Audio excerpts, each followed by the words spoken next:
لیا ہے. مسلمانوں نے ہندوستان کو سجایا ہے, مسلمانوں نے ہندوستان کو سنوارا ہے. اگر یقین نہیں آتا, میں کوئی فرقہ واریت کی بات کرنے نہیں آیا, بلکہ میں آپ کو اپنی تاریخ بتانے کے لیے آیا ہوں. مسلمانوں, تم اپنی تاریخ بھول چکے ہو. تاج محل کے ذریعے سے, لال قلعہ کے ذریعے سے, بھول بھلیاں کے ذریعے سے, خوبصورت عمارتوں کے ذریعے سے ہندوستان کو مسلمانوں نے سجایا, اور ہندوستان سونے کی چڑیا کہلایا. کم و بیش 700 سال سے زیادہ اس ملک پر مسلمانوں نے حکومت کی. اللہ اکبر. اور اس ملک کو اتنا مضبوط کیا.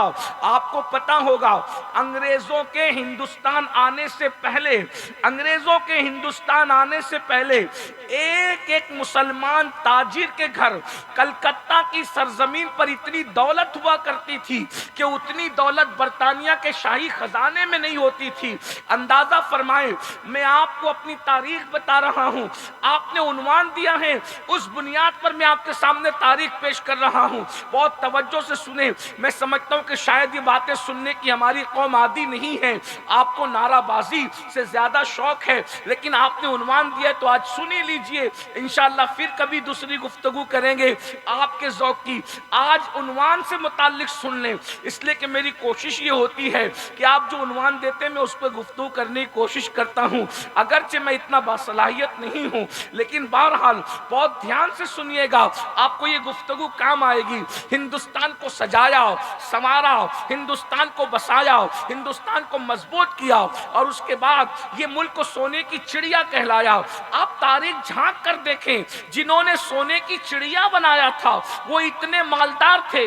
کلکتہ کے ایک ایک مسلم تاجر کے خزانے میں اتنا مال تھا کہ برطانیہ کے شاہی خزانے میں اتنا مال نہیں تھا. انگریزوں کی نگاہ ہندوستان پر پڑتی ہے, اور ہندوستان پر پڑنے کے بعد جو ہے پھر وہ دھیرے دھیرے ہندوستان کے اندر ایسٹ انڈیا کمپنی کے ذریعے سے اپنے پنجے گاڑنے لگتے ہیں, اور پھر نتیجہ یہ ہوتا ہے کہ دھیرے دھیرے پورے ملک پر وہ قبضہ کر لیتے ہیں. آپ کو میں بتاؤں, ہندوستان کی سرزمین پر انگریزوں نے پہلی مرتبہ کہا تھا کہ آج سے ہندوستان ہمارا ہے. یہ بات یاد رکھنا جوانوں, اچھی طرح یاد رکھنا.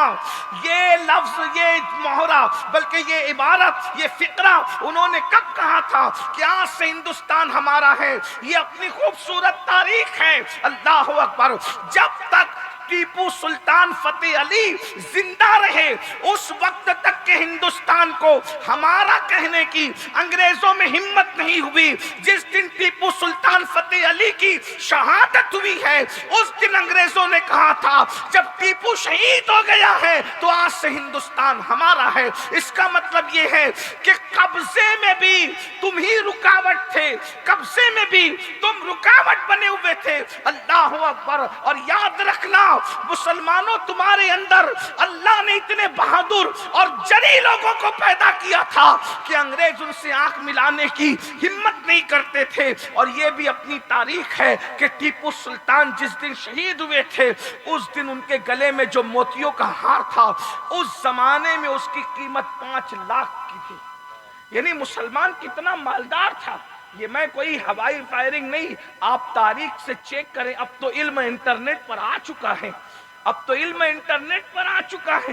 5 لاکھ کا ہار ٹیپو سلطان شہید اس وقت ان کے گلے میں تھا. یہ مسلمانوں کی معاشی پوزیشن تھی, اتنے مالدار تھے مسلمان. پھر دھیرے دھیرے ایسٹ انڈیا کمپنی کے ذریعے سے انہوں نے پورے ملک پہ اپنے پنجے گاڑے, اور یہ پورا ملک انگریزوں کے حوالے ہو گیا. دنیا کے جو دوسرے مذہب کے لوگ ہیں ان میں بھی بہت سارے لوگوں کو یہ تکلیف تھی کہ بھئی انگریز کیوں, اس لیے کہ انگریز مذہبی منافرت پھیلاتے تھے اور جو ہے روحانی اذیت پہنچاتے تھے, قلبی اذیت پہنچاتے تھے.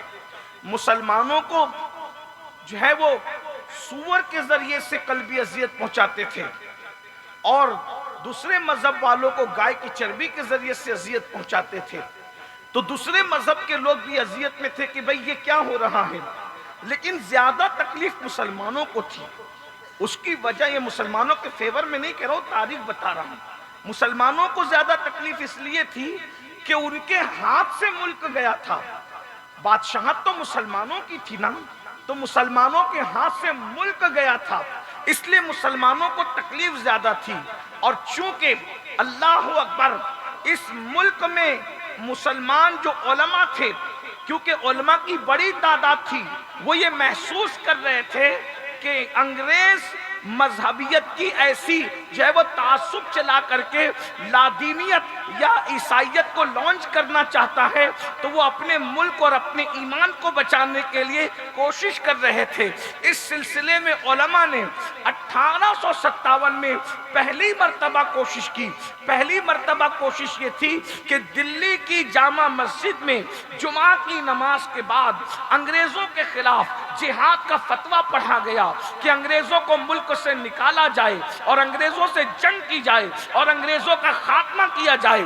آپ کو پتہ ہونا چاہیے، اللہ اکبر، 1857 میں دلی کی جامع مسجد میں جمعہ کے دن ہزاروں لوگوں کے سامنے جو انگریزوں کے خلاف فتویٰ پڑھا گیا، اس فتویٰ پڑھنے والی ہستی کو دنیا آج بھول چکی ہے، آج فراموش کر چکی ہے. وہ کون تھا جس نے انگریزوں کے خلاف جنگ اور جدال کا فتویٰ پڑھا تھا؟ اس ہستی کو دنیا علامہ فضل خیر آبادی کے نام سے جانتی اور پہچانتی ہے. آپ جانتے ہیں اس کے بعد ادھر علامہ فضل خیر آبادی نے دلی کے اندر مورچہ سنبھالا، ادھر مفتی صدر الدین آزردہ، ادھر مولانا کفایت علی کافی مراد آبادی، ادھر مولانا فیض احمد عثمانی بدایونی. اس طریقے سے ہمارے علماء، اللہ اکبر، ہمیں 1947 میں جو ہیرو تھے وہ یاد ہے، لیکن 1857 میں جنہوں نے پہلی اینٹ رکھی تھی، پہلی اینٹ آزادی کی، ہم اس کو بھول چکے ہیں. آج ہمیں انہیں یاد کرنا ہوگا. ایک آزادی کا معاملہ بالکل جب تک 1857 کو ڈسکس نہیں کرو گے، ہندوستان کی آزادی کی داستان پوری نہیں ہو سکتی. بالکل اسی طرح سے ایک کسان تھا، کسان نے کھیت کو صاف کیا، صاف کرنے کے بعد ہل چلایا، ہل چلانے کے بعد بیج ڈالا، بیج ڈالنے کے بعد حادثے میں اس کا انتقال ہو گیا.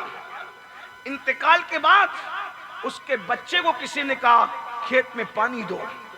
بس کھیت میں پانی دیا، چند مہینوں کے بعد فصل لہلہانے لگی تو بچہ کہنے لگا ارے ابا اتنی محنت کر کے گئے، کچھ نہیں ہوا، ہم نے صرف پانی ڈالا اور فصل آ گئی. تو کسی مفکر نے کہا بچو، پانی سے فصل نہیں آتی، اگر تیرا باپ بیج ڈالنا ڈالتا تو یہ پانی کبھی فصل نہ لاتا. بالکل ہندوستان کی آزادی کے دو ادوار ہیں. ایک وہ تحریک جو آزادی کے قریب چلی ہے، جس کو سب یاد رکھتے ہیں کہ آزاد کرایا، لیکن 1857 کو کیسے بھول سکتے ہو؟ پہلی اینٹ تو آزادی کی اس وقت رکھی گئی جس کو انگریز غدر کا نام دیتا ہے، جس کو انگریز دھوکے کا نام دیتا ہے، اور ہم اس کو انقلاب کا نام دیتے ہیں. یہ بہت بڑی قربانی تھی مسلمانوں کی.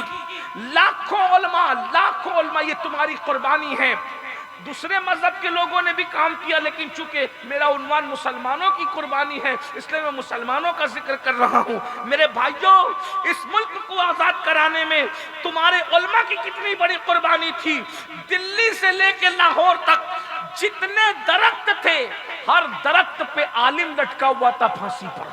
کتنی بڑی تعداد میں علماء نے جام شہادت نوش کیا ہے. اور اللہ اکبر، جو پبلک ہے اس کی تعداد تو لاکھوں میں ہے.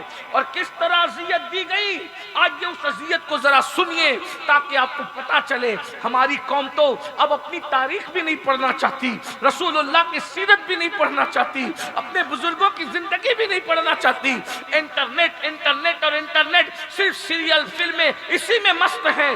دوسروں سے اپنی تاریخ سن کر کے گمراہ ہو رہے ہو. کبھی ہم سے بھی سنو، اپنے بزرگوں سے سنو، اپنے علماء سے سنو، اپنے طلبہ سے سنو.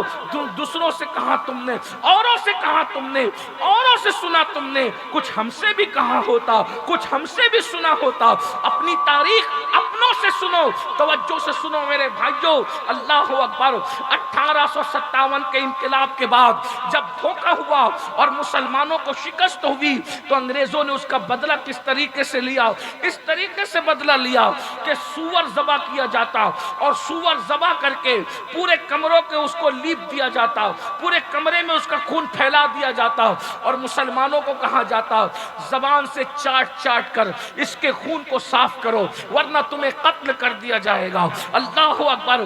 اندازہ فرمائیں کیا کسی مسلمان کو جب زبان سے وہ خون چاٹنا پڑتا ہوگا تو اس کی روحانی اذیت کا عالم کیا ہوتا ہوگا، اس کی قلبی اذیت کا عالم کیا ہوتا ہوگا۔ اس کے بعد اس کو سور کے چمڑے میں لپیٹ کر کے سزا دی جاتی تھی۔ یہ مسلمانوں نے تکلیفیں اٹھائی ہے، جائیدادیں ضبط کی جاتی تھی، کھیتیاں ہڑپ کر لی جاتی تھی، منصب چھین لیے جاتے تھے۔ آپ کو پتہ ہے علامہ فضل خیر آبادی رحمت اللہ تعالی علیہ کو انڈمان کی سرزمین پر کالا پانی کی سزا بھگتنے کے لیے بھیج دیا گیا۔ اللہ اکبر۔ بہادر شاہ ظفر یہ مغل خاندان کا آخری غیور چشم چراغ، اللہ اکبر۔ یہ بہادر شاہ ظفر کون ہے پتہ ہے؟ کوئی معمولی آدمی نہیں ہے، یہ اتنا پڑھا لکھا تھا کہ علامہ فضل خیر آبادی کے ساتھ بیٹھنے والا آدمی تھا، غالب کے ساتھ بیٹھنے والا آدمی تھا، مفتی صد الدین آزردہ کے ساتھ بیٹھنے والا آدمی تھا۔ آج کل تو لوگوں کے پاس دولت آتی ہے تو ان کو عیاشیاں سوچتی ہے، ان کو جو ہے وہ معاذ اللہ گناہ سوچتے ہیں، گناہوں کے اڈے سوچتے ہیں، لیکن اللہ اللہ مغل خاندان کا آخری چشم چراغ ہم جسے کہتے ہیں حضرت بہادر شاہ ظفر اتنا پڑھا لکھا آدمی تھا کہ فضل خیر آبادی کی شاعری اور قلم میں اور بہادر شاہ کے قلم میں آپ کو فرق نظر نہیں آتا۔ میں بتاؤں آپ کو، اللہ اکبر، اگر غالب کی شاعری کو دیکھیں اور بہادر شاہ ظفر کی شاعری کو دیکھیں فرق نظر نہیں آتا، لیکن فکر کیا ہے؟ آج مالداروں کو کسی کے خوبصورت گالوں سے پیار ہے، کسی کی زلفوں سے پیار ہے، کسی کے بدن سے پیار ہے، کسی کے رخسار سے پیار ہے۔ آؤ ہندوستان کے غیر منقسم ہندوستان کے بادشاہ کی فکر دیکھو۔ ایک کلام میں ان کا پیش کرتا ہوں، آپ کو اندازہ ہوگا، شعرا یہاں موجود ہیں، محظوظ ہوں گے۔ اس نے کہا تھا اور اس میں یقین کتنا ہے، علمی پختگی کتنی ہے، تخیلات کی بلندی کتنی ہے۔ بہادر شاہ ظفر کہتے ہیں اللہ اکبر، آندھیاں غم کی چلے گی، آندھیاں غم کی چلیں گی تو سنور جاؤں گا۔ آندھیوں سے لوگ بکھرتے ہیں، یہ بہادر شاہ ظفر کا یقین ہے، کہہ رہے ہیں آندھیاں غم کی چلیں گی تو سنور جاؤں گا۔ تیری زلفیں نہیں ہوں کہ میں بکھر جاؤں گا، تیری زلفیں نہیں ہوں کہ بکھر جاؤں گا۔ مجھ کو پھانسی پہ چڑھانے کی ضرورت کیا ہے؟ مجھ کو پھانسی پہ، بادشاہ کی فکر دیکھو، مجھ کو پھانسی پہ چڑھانے کی ضرورت کیا ہے؟ میرے ہاتھوں سے قلم چھین لو مر جاؤں گا، میرے ہاتھوں سے قلم چھین لو مر جاؤں گا۔ یہ بادشاہ کی فکر ہے، میرے ہاتھوں سے قلم چھین لو مر جاؤں گا۔ تجھ سے بچھڑا تو یہ نہ پوچھ کدھر جاؤں گا، تجھ سے بچھڑا تو یہ نہ پوچھ کدھر جاؤں گا، تجھ سے بچھڑا تو یہ نہ پوچھ کدھر جاؤں گا۔ میں تو دریا ہوں سمندر میں اتر جاؤں گا، میں تو دریا ہوں سمندر میں اتر جاؤں گا۔ میں ظفر ہوں، میں ظفر ہوں، مجھے کوئی مٹا سکتا ہی نہیں، میں ظفر ہوں، مجھے کوئی مٹا سکتا ہی نہیں۔ میں تو شاعر ہوں، کتابوں میں بکھر جاؤں گا، میں تو شاعر ہوں، کتابوں میں بکھر جاؤں گا۔ اندازہ فرمائیں، یعنی بادشاہ لوگ بھی اپنے بچوں کو اتنا پڑھایا کرتے تھے۔ اللہ اکبر۔ پھر بہادر شاہ ظفر کا حال یہ ہوا، ان کو بھی انڈمان بھیجا گیا، علامہ فضل خیر آبادی کو بھی انڈمان بھیجا گیا اور ایک ایک عالم کو چن چن کر کے قتل کیا گیا، شہید کیا گیا۔ آئیے شہادت کی ایک داستان سنیں، پھر میں اپنے عنوان کو دوسری طرف لے کر کے جاؤں، اس لیے کہ آزادی کے ذکر کے بعد پیغام اسلام بھی پیش کر کے اپنی بات پوری کرنا ہے۔ میرا 35 منٹ مکمل ہوا اور اب میرے پاس 25 منٹ 30 منٹ بچے ہیں، میں اس میں جلدی جلدی اپنی بات پوری کرنے لگا ہوں۔ ایک شہادت سن لیجئے تاکہ میرے جوانوں کو پتہ چلے اس ملک کے لیے تم نے کتنا خون بہایا ہے۔ وہ کہنے والے کا شعر بڑا مشہور ہو گیا ہے کہ سبھی کا خون شامل ہے۔ یہاں کی مٹی میں عام طور پہ میں دوسروں کے اشعار نہیں پڑھتا، میں اپنے بزرگوں کے اشعار پڑھتا ہوں، لیکن میں نے صرف اشارہ کر دیا تاکہ یاد تازہ ہو جائے۔ اللہ اکبر، تعصب بھی نہیں ہے، لیکن میں یہ چاہتا ہوں کہ اپنے بزرگوں سے آگے نہ بڑھوں اور نہ اپنے بزرگوں سے پیچھے رہوں۔ ہماری غیرتیں، عقیدتیں بہت مضبوط ہیں، عقیدتوں کی غیرتیں ہمارے یہاں بہت عروج پر ہیں، اس لیے میں کسی اور شاعر کو نہیں پڑھنا چاہتا، اس لیے کہ ہمارے یہاں اتنے بڑے بڑے ہیں نا، اللہ اکبر، کہ ان کا قصر مینار اتنا بلند ہے کہ دیکھنے والوں کی ٹوپیاں گر سکتی ہیں مگر ان کے مینار کے اینڈ پر لوگوں کی نگاہ نہیں پہنچ سکتی۔ اللہ اکبر، مینار قصر رضا تو بلند کافی ہے، تم اس کے پہلے ہی زینے پہ چڑھ کے دکھلا دو۔ فتاوی رضویہ تو ایک کرامت ہے، ذرا حدائق بخشش ہی پڑھ کے دکھلا دو۔ ابھی حدائق بخشش ہمارے پاس موجود ہے، انشاءاللہ ضرورت نہیں پڑے گی، لیکن بہرحال عرض کیا کر رہا تھا، اندازہ فرمائیں۔ اللہ اکبر، امام احمد رضا جیسا بندہ بھی وطن سے اتنی محبت کرتا ہے کہ اس کو وطن کی محبت سے شکایت کرنی پڑی۔ اتنا بڑا کشتہ عشق رسول مدینے میں اس کو وطن یاد ہی آ گیا۔ مجھ جیسے اور آپ جیسے نفس پرستوں کو اگر یاد آئے تو حیرت کیا، وہ کشتہ عشق رسول جو فنافی رسول تھا، مدینہ منورہ میں اس کو بھی ہندوستان یاد آیا۔ لوگ کیسے کہتے ہیں کہ ہم ہندوستان سے پیار نہیں کرتے؟ مدینہ منورہ میں اتنے بڑے عاشق کو ہی ہندوستان یاد آیا، اور اس نے چھپایا نہیں، کیونکہ مکار لوگ کہتے کچھ ہے کرتے کچھ ہے۔ اس نے بتا دیا، کہا یاد وطن ستم کیا، یاد تو آئی نا، دیکھ رہے یاد وطن اگرچہ گلا ہے لیکن آئی تو صحیح یاد۔ یاد وطن ستم کیا، دشتے حرم سے لائی کیوں، بیٹھے بٹھائے بد نصیب سر پہ بلا اٹھائی کیوں۔ اور اس کے بعد دوسرے مقام پر کہتے ہیں، اللہ اکبر، حورے جنا ستم کیا، طیبہ نظر میں پھر گیا، حورے جنا ستم کیا، طیبہ نظر میں پھر گیا، چھوڑ کے نغمہ حجاز دیس کی چیز گائی، چھوڑ کے نغمہ حجاز دیس کی چیز گائی کیوں، دیس کی چیز گائی کیوں۔ وقت نہیں ورنہ اس پہ گفتگو ہوتی، چھوڑ کے نغمہ حجاز دیس کی چیز گائی کیوں۔ اللہ اکبر، اندازہ فرمائیں۔ تو میں ایک شہادت پڑھنا چاہتا ہوں، سور کو کے خون کو لیپ کر کے اس طرح مارا جا رہا ہے، ہندوستان سے لے کر بلکہ دلی سے لے کر لاہور تک کے عالی علماء ٹنگے ہوئے ہیں درختوں پر، کیونکہ ظالم جانتا تھا یہ جو انقلاب ہے 1857 کا، یہ علماء کی کاوشوں سے ہے، علماء کی کوششوں سے ہے، علماء کی محنتوں سے ہے۔ اسی وقت انگریزوں نے فیصلہ کیا تھا علماء سے اعتماد ختم کر دیا جائے، علماء سے اعتماد ختم کر دیا جائے، علماء کی قیادت کو مٹا دیا جائے، ملا اور مسٹر کے اندر فرق کر دیا جائے، دونوں کو الگ الگ سمتوں میں روانہ کر دیا جائے۔ ورنہ مسلمانوں یاد رکھنا، جو عالم ہوتا تھا وہی قائد بھی ہوتا تھا، وہی سیاسی لیڈر بھی ہوتا تھا، جو عالم ہوتا تھا وہی جج بھی ہوتا تھا، جو عالم ہوتا تھا اکثر وہی وکیل بھی ہوتا تھا، جو عالم ہوتا تھا اکثر وہی تاجر بھی ہوتا تھا۔ یہ ہندوستان کی تاریخ ہے، ظہر کی اذان سے پہلے ہندوستان کی سرزمین پر عدالت میں بیٹھ کر جو فیصلہ کرتا تھا وہی جج ظہر کی اذان کے بعد مسجد میں نماز پڑھانے کے لیے تشریف لاتا تھا۔ اسی جج کو، چیف جسٹس کو دنیا علامہ فضل خیر آبادی کے نام سے جانتی ہے۔ میرے بھائیوں، یہ ہماری تاریخ کی، یہ بھی بتا دوں، اللہ اکبر، جو بادشاہ تھا وہی دلی کی جامع مسجد کی تراویح کا امام بھی تھا۔ اس تراویح کے امام کو دنیا حضرت اورنگزیب عالمگیر کے نام سے جانا اور پہچانا کرتی تھی۔ اندازہ تو فرمائے، تفریق ہوئی ہے۔ ہمارا انگریزوں کے آنے سے جتنا نقصان ہمارا ہوا ہے اتنا کس کا ہوگا؟ ہم دکھی ہیں، تن کے گورے من کے کالے انگریزوں نے ہمارا بڑا نقصان کیا۔ کیا نقصان کیا؟ دلی کی سرزمین پر اتنی لاشیں پڑی ہوئی تھی کہ گدھ کھاتے کھاتے اکتا گئے تھے گوشت، گدھ بھی نہیں کھاتے تھے، اتنے ان کے پیٹ بھر گئے تھے۔ گدھوں نے اتنا کھا لیا تھا کہ ان میں چلنے اور اڑنے کی طاقت ختم ہو گئی تھی۔